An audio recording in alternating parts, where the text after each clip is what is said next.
3 अक्टूबर 2024 दिन गुरुवार से यह नवरात्रि प्रारंभ हो जाए। नवरात्रि के पावन अवसर पर माँ भगवती, माँ अंबिका की विशेष आराधना करने से हम सभी के समस्त मनोकामनाएं पूर्ण होती हैं।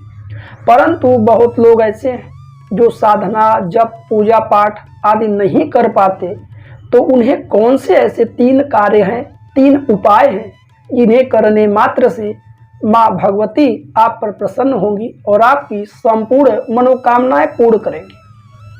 3 उपाय कौन से हैं? तो आप माँ भगवती जी का व्रत रहते हो या न रहते हो, परंतु 3 उपाय सभी लोगों को पूरे श्रद्धा भाव से इस नवरात्रि में करना चाहिए। पहला उपाय है कि आप सुगंधित धूप प्रत्येक दिन नवरात्रि भर एक सुगंधित धूप जला करके माँ को अवश्य दिखाइए प्रातःकाल। दूसरा उपाय, गौ माता के घी से एक दीप प्रज्वलित करिए और माँ को उसकी आरती दिखाएं। तीसरा उपाय, माँ को प्रत्येक दिन मिश्री, मुनक्का या जो भी नैवेद्य आप खरीद पाएं वह माँ को भोग के प्रसाद के रूप में अर्पण करें और बाद में प्रसाद के रूप में स्वयं भी ग्रहण करें। यह 3 कार्य हैं जो कि बेहद सरल और बेहद सुलभ है।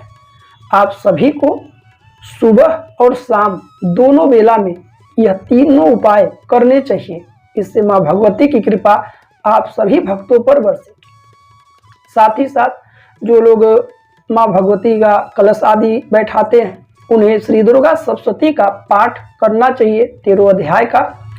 और वहीं जो लोग दुर्गा सप्तशती का पाठ नहीं कर पाते वह केवल और केवल सिद्ध कुंजिका स्तोत्र का पाठ करिए और गला, कील, कवच के साथ सिद्ध कुंजिका का पाठ करने से आपको दुर्गा सप्तशती के संपूर्ण फल आपको प्राप्त होगा। वहीं नवरात्रि के पावन अवसर में भगवान राम जी की भी स्तुति की जा सकती है। राम रक्षा स्तोत्र का पाठ कर सकते हैं। जिन्हें धन की विशेष कामना हो वह माँ लक्ष्मी जी की पूजा करें। श्री सूक्तम या कनक धारा के 16 पाठ कर सकते हैं।